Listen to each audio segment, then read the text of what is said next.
जय माता दी दोस्तों, कैसे हैं सभी। आशा करती हूँ कि आप सभी अच्छे होंगे। हर हर महादेव। ओम नमो भगवते वासुदेवाय नमः। मैंने अपनी पहली वीडियो में आपको बताया था एकादशी का व्रत और उसके महत्व के बारे में। आज मैं बताती हूँ कि इसकी उद्यापन विधि हमें किस तरह करनी चाहिए, कब करनी चाहिए और कैसे करें, और उद्यापन का अर्थ क्या होता है। तो सबसे पहले चलते हैं हम, उद्यापन का अर्थ क्या होता है। उद्यापन का शाब्दिक अर्थ है समापन, अर्थात किसी भी धार्मिक व्रत या अनुष्ठान को करने के लिए एक निर्धारित तिथि होती है जिस दिन हम इसका समापन करते हैं। तो इसको हम व्रत पारायण भी कह सकते हैं, अनुष्ठान पारायण भी कहा जाता है। अब बात आती है कि हमें इसे किस दिन करना चाहिए। इसके लिए मार्गशीर्ष की शुक्ल पक्ष की एकादशी अति उत्तम बताई गई है कि एकादशी के व्रत का जो उद्यापन है, मार्गशीर्ष महीने की शुक्ल पक्ष की जो एकादशी होती है उस दिन एकादशी व्रत का उद्यापन करना अति उत्तम माना गया है। दूसरी बात, आपको ये ध्यान में रखना है कि कुछ लोग जो है महीने की दोनों एकादशी करते हैं, जैसे कि शुक्ल पक्ष की और कृष्ण पक्ष की। तो जो लोग दोनों एकादशी करते हैं उनके लिए महीना और तिथि सेम रहेगी, और जो लोग कृष्ण पक्ष की एकादशी करते हैं वो लोग कृष्ण पक्ष की मार्गशीर्ष में महीने में आने वाली कृष्ण पक्ष की एकादशी को ही इस व्रत का उद्यापन करेंगे। जो लोग कृष्ण पक्ष की एकादशी नहीं करते हैं, शुक्ल पक्ष की एकादशी करते हैं, तो वो शुक्ल पक्ष की मार्गशीर्ष में जो शुक्ल पक्ष की एकादशी आएगी उस दिन इस व्रत का पारण करेंगे। अब इस व्रत का समापन हम कैसे करें। तो सबसे पहले हमें ज़रूरत होगी एक योग्य सुपात्र की। दैट मीन्स कि यहाँ पर हमें एक पंडित या पुरोहित की ज़रूरत होगी। व्रत करने का नियम हमारा वही रहेगा जैसा कि मैंने अपनी पहली वीडियो में बताया आपको कि 10वीं तिथि से हमें तामसिक भोजन नहीं करना है, मदिरापान नहीं करना है, ब्रह्मचार्य धर्म का पालन करना है। रात के समय हमें संयम रख कर के सोना है अगर आप गृहस्थ जीवन में है। दूसरा, आपके मुखमंडल में कोई भी अनाज का कण नहीं होना चाहिए। इसके लिए मैंने आपको बताया कि 12 बार कुल्ला करना है। एकादशी वाले दिन आपका वही पूजा विधि विधान रहेगा।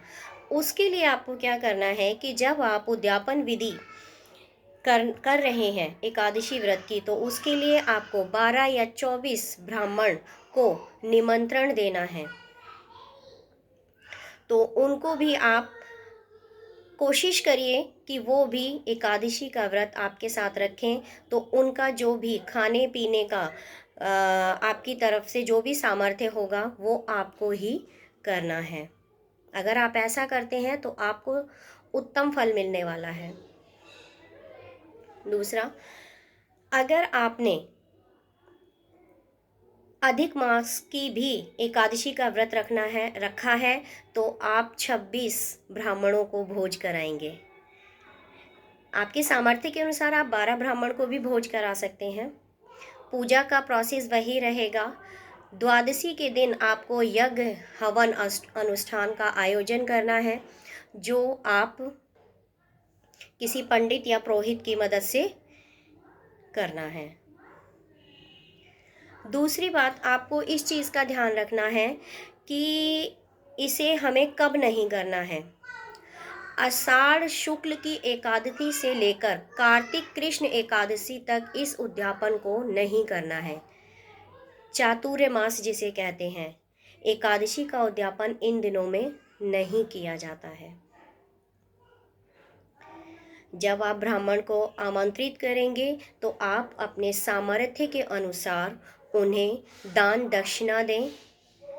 जो भी आपसे बन पड़ता है वो आप उनको दान दक्षिणा दे करके द्वादशी के दिन आपको उनको अपने घर, जिस तरह आपने आमंत्रण दिया, उन्हें निमंत्रित किया उन्हें, उसी तरह आपको उन्हें उनके चरण पखारने हैं, उनके चरण स्पर्श करने हैं और उनसे अच्छा आशीर्वाद लेकर के आप उन्हें अपने घर से विदा करिए।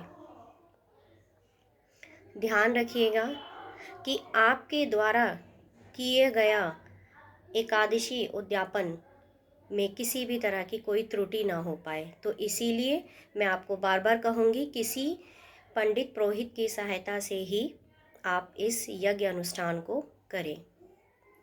दूसरा, आपको ध्यान रखना है, मेन और इम्पॉर्टेंट बात मैं बताती हूँ, कि जो सामग्री आपको पंडित जी लिख कर देते हैं उस सामग्री को आप 10वीं तिथि में ही एकत्रित कर लें। ऐसा क्यों?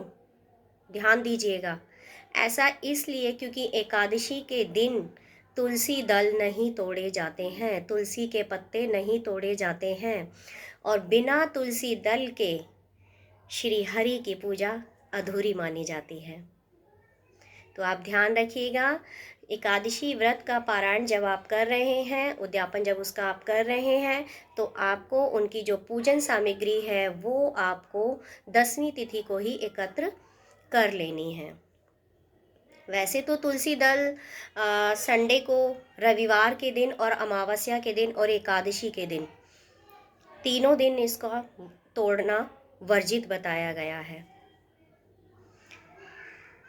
एकादशी के व्रत की, उद्यापन व्रत की अगर मेरी तरफ से आपको जानकारी अच्छी लगी हो तो प्लीज़ लाइक करिएगा और शेयर करिएगा। अगर कोई त्रुटि हो तो प्लीज़ कमेंट बॉक्स में मुझे ज़रूर बताइएगा, जिससे कि मैं आगे से आपके लिए किसी त्रुटि के बिना मैं आपको अच्छी अच्छी वीडियो देती रहूं।